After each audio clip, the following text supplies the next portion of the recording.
That's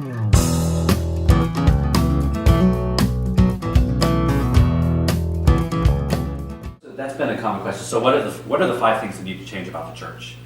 And I could easily point out to some things, like clearly, maybe this and this and this, but that feeds into thinking that we can change the church by doing something differently, as opposed to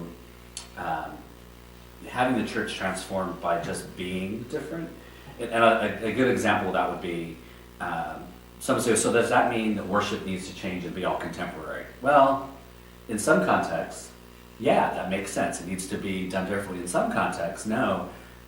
Good traditional worship is what is going to feed whoever it is. So it's the way we approach the way people express their connection to God. We have to really appreciate the spectrum that we already are and can be.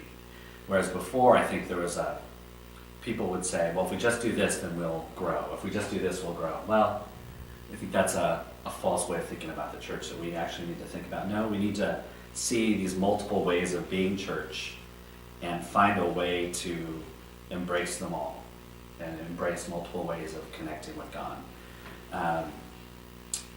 And we don't know how to do that very well, because whatever I come out of is how I connect to God, and so naturally I think that's the best way. And so we have to there are communities and people who don't have that posture, but I think as a church, that's the posture that we've been in.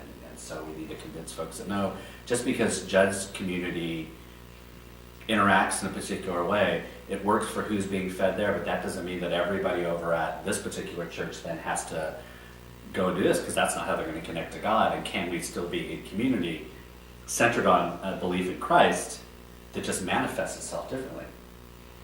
I think we're seeing that in places, and it's not as impossible to think about.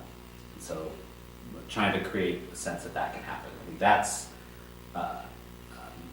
one way that comes about is creating opportunities for people to see, Judd's not as wacky as we thought, Well, maybe. But, there's a faithfulness and things there, but also we're here, there's a great faithfulness, and so how do we just appreciate that?